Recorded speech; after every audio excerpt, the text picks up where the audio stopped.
Yorana Juan Pautoro, si vous nous entendez, c'est de votre bateau que partent les commandes du drone dont nous avons pu apprécier donc les belles couleurs. Les images sont superbes. Vous aussi, vous serez au taquet pour nous apporter votre fonds de commerce sur l'épreuve. De rappeler que vous êtes un rameur dans l'âme et que vous avez participé plusieurs fois à cette traversée du chenal entre Tahiti et Moorea. Comment est-ce que vous sentez la chose dans la catégorie junior? Il y aura une bataille rangée? Yorana Hervé, Yorana Wilson, Yorana Milton. Ici, on voit, comme vous l'avez dit, tous les équipages alignés donc, pour ce départ du top 20 avec, vous l'avez appelé, les juniors de Moa Tamaiti, non Papara, qui peuvent créer le doute parmi les seniors. Une équipe redoutée qui a été préparée depuis 5 ans pour arriver à ce niveau. Et depuis 2 ans, cette équipe fait parler d'elle, notamment avec la dernière course du A-News où on a vu la montée en puissance de cette équipe junior. Une équipe junior qui peut créer le doute sur cette course avec les top 20. Surtout qu'ils ont déjà eu des chronos intéressants sur la distance. Voilà, ils risquent aussi de peut-être de créer la surprise au niveau du temps. À rappeler qu'au niveau du temps, au niveau du top 20, on arrive à 1h43 sur l'aller à Moorea. Donc il risque de frôler ce chrono sur cette allée de Tahiti à Moorea. En tout cas, le départ du top 20, comme vous l'avez annoncé, est imminent. On l'a bien entendu ici sur le site. Voilà, c'est parti pour le top 20. Donc Maruki qui va prendre le relais tout de suite. Oui, Hervé, en tout cas, on voit les pirogues là qui commencent à s'éloigner donc de cette ligne de départ. Vous pouvez peut-être apprécier mieux que moi les images. Nous, on est positionné environ, allez, on va dire à 500 mètres. 500 mètres de la baie où le départ est donné. On est entre les voiliers, en fait. Donc, on vous attend. Là, pour le moment, sur ce que l'on peut voir, ce sont les 2 équipes de DTFA qui commencent à montrer un petit peu le bout de l'étrave. Il y a quelques A qui partent un petit peu de travers là et qui se gênent. C'est quand même assez surprenant à ce niveau de la compétition. Milton, qu'est-ce qu'on se dit à ce moment précis? Ben là, le départ est lancé, donc il faut éviter justement de s'accrocher. C'est ça. C'est le but de DTVA justement que l'on vient de voir à l'écran voilà. Là et qui semble prendre un léger avantage sur le reste du Voilà, ils sont bien sortis, donc c'est un avantage de pouvoir prendre l'intérieur avant tout le monde. Voilà. Je pense que Hervé, au niveau des équipes phares d'aujourd'hui, on va, je pense, retrouver les mêmes EDT, OPT, Shell, tous les 3 ce matin. Je peux voir un peu avec les coachs, tout le monde joue la sécurité, à savoir 6 sur le départ et 4 qui pourraient faire le remplacement au retour. Alors qu'à l'époque, on se souvient, il y a 2 ans, 3 ans, c'est 6 aller, 6 retour. Maintenant, après le crash justement de Shell il y a 2 ans, même l'année dernière, maintenant tout le monde joue la sécurité, on n'est plus des surhumains, tout le monde s'est préparé, sachant que EDT est un petit peu dans la reprise, ils ne sont pas vraiment repris les entraînements comme Shell va, comme OPT. Shell va, je pense qu'avec 2 équipages, rajeuni complètement, Mairo et qui s'est dopé Patton, avec sa victoire de la semaine dernière dans le A-News. Tout à fait, avec Mairo et Tepava qui se retrouvent dans le staff, alors que Tepava est le barreur le plus titré du monde. Mairo, c'est un des moteurs, mais à un moment donné, il faut savoir aussi laisser la place aux jeunes, et c'est un coup de chapeau assez rameur. Et ils ont les dents longues, Milton, vous avez côtoyé les jeunes de l'équipe de Shell que l'on ne voit pas encore pour le moment, puisque EDT a réussi à placer assez bien sa première pirogue, mais il me semble apercevoir quand même Shell en position d'outsider là, à l'extérieur. Tout à fait. Donc là c'est assez délicat, ils vont bientôt arriver au niveau de la Marina Taina. Donc là, éviter de se toucher et surtout de garder le peloton de tête. C'était plutôt ça, rester dans les vagues du peloton de tête. Quand vous voulez, Maruki et Gilles. Oui, Hervé, pour le moment, nous sommes à l'arrière. On n'a pas pu se glisser parmi les premiers pas. Mais de là où nous sommes, c'est l'équipe 2DT qui mène la course. Légère avance pour cet équipage de 2DT. L'équipage de Pirelli est deuxième pour le moment. Vous parlez de l'équipage de Shell, invisible à l'écran.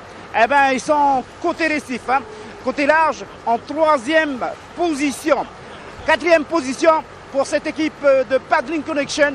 Je le disais hier, toujours aussi discret avant une compétition, mais explosif au moment d'une bataille. Pour le moment, Paddling Connection est à la quatrième position. La cinquième position est partagée avec beaucoup de clubs. Il y a les juniors de Mawatomaiti Papara, qui se classent parmi les 5 pirogues. Vous avez également le Team Tupoué qui se classe parmi la 6e position.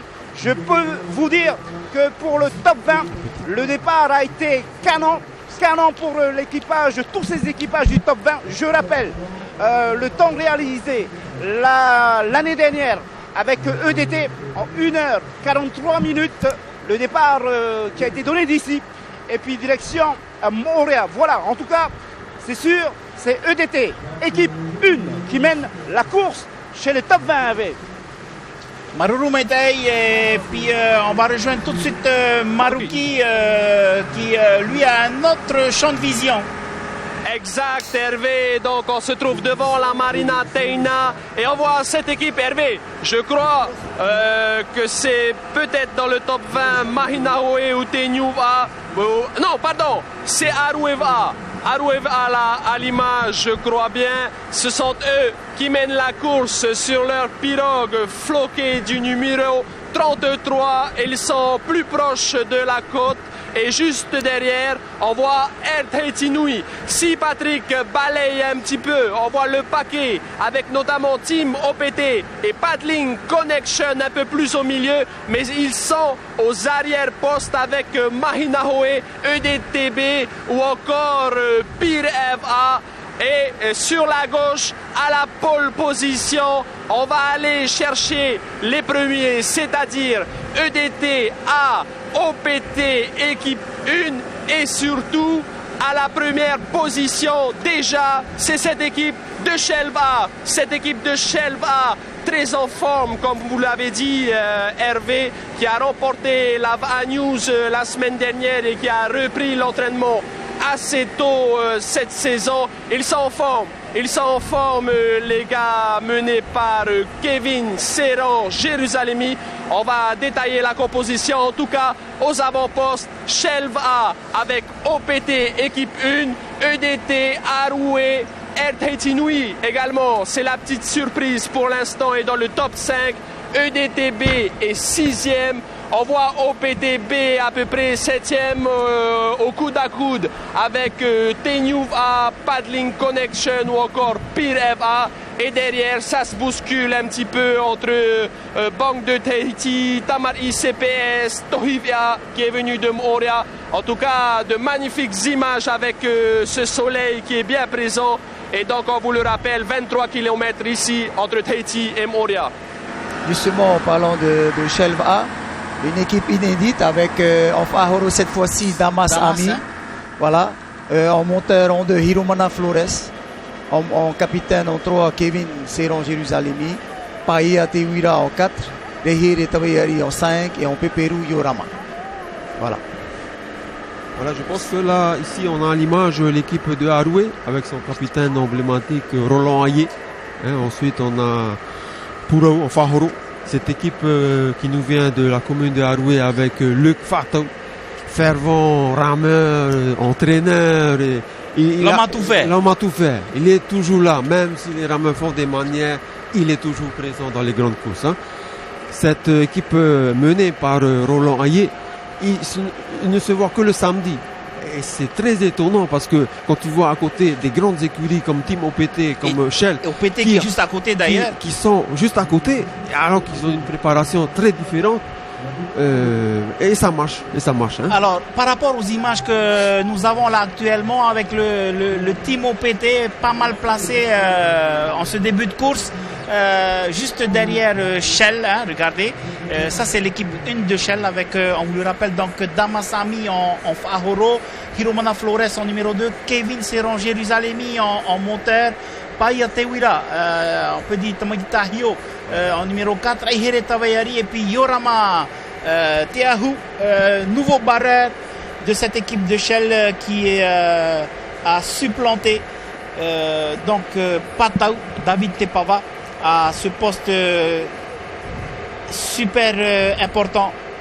Alors, si je peux rajouter quelque chose sur OPT, déjà par rapport au train, à la cadence, ils sont déjà un peu plus au-dessus par rapport à Shell. Et c'est là qu'on reconnaît peut-être la griffe de Gérard Teiva, le nouvel entraîneur. Oui, justement. Maintenant, Shell, on voit qu'ils sont déjà à l'aise sur le outil. Donc maintenant, pour OPT, pour tenir ce rythme, ils sont obligés d'avoir un rythme légèrement au-dessus. Donc il faut faire attention. Mais ils ont l'habitude de ramer comme ça. Donc c'est leur façon de ramer. Mais on voit que Shell, d'entrée de jeu, ils sont à l'aise sur leur outil. Et Maruki va certainement nous donner d'autres précisions encore sur, on va dire, sur les équipes de tête. À moins que le top 40 soit prêt pour le départ. Oui, Hervé, donc à l'image, vous avez un petit combat donc avec Harué Va qui est rattrapé par Hinaro Urea. On a également, je crois bien que c'est l'équipe B de Shell et l'équipe 1 de EDT. Mais attention, on a aussi RT Inouï au milieu, derrière. Ça se bouscule, peut-être que vous l'avez à l'image, mais en tout cas, si on balaye un peu aux avant-postes, comme vous l'avez dit, on sent Shell qui est en forme pour l'instant. En tout cas, 3e, RT Inouï sur leur pirogue Manureva, un modèle donc Matahina. Et EDTA est 4e. Et devant, on a le team OPT, équipe 1, qui est juste derrière Shelva, équipe 1. Shelva qui a pris les commandes dès le début. Et on a l'impression qu'ils ne vont rien lâcher. Tandis que le team OPT, là, tente de remonter sur Houthi avec plus d'énergie. Vous voyez peut-être les pointes là d'Eva. On voit les pointes d'Eva qui touchent presque l'arrière des autres VA qui sont devant. En tout cas, du beau spectacle. On est au niveau du banc de sable ici à Tapuna. Et Hervé, Milton, Wilson, ici, en tout cas, le soleil est rayonnant. Vous pouvez le voir à l'image. Et ça nous promet une belle course. La mer est calme. La mer est calme. On verra donc s'il y a du surf ou pas. Mais en tout cas, le Houthi Paris des équipes va beaucoup compter aujourd'hui. En tout cas, ce que nous voyons à l'image va certainement servir aux rameurs du top 40 qui sont pratiquement prêts. Départ imminent, nous dit-on. Regardez le drone qui nous sert bien aujourd'hui avec ce temps ensoleillé, pas comme hier où franchement pendant la pesée on a eu droit à quelque chose d'exécrable. On a vraiment pataugé dans la boue pour essayer d'avoir nos informations. Pour le moment, l'alignement n'est pas encore parfait, donc le départ c'est pas pour tout de suite. Ça y est, oh c'est du patahuna comme on dit, oh là là là là, et c'est donc l'équipe de Mawatamaiti qui est en train de patala comme on dit, patawawa, c'est vraiment un départ explosif de la part de Mawatamaiti. Regardez cette pirogue blanche en bas de l'écran qui part un petit peu de travers pourtant. Là maintenant c'est l'équipe de Punaviava qui est un petit peu à la traîne. Il faut savoir que cette équipe de Punaviava, la numéro 152, eh bien, c'est une première pour eux parce que Punaviava, c'est habituellement équipage de femmes. Tautou, qu'est-ce qu'on peut dire là pour ce début de course? Départ tranquille hein, que l'on vient de voir pour ce top 40. On rappelle que l'année dernière, c'est l'équipe de Shell, hein, équipe B, qui avait remporté la première étape direction Auréa. Difficile pour le moment de dire qui est devant.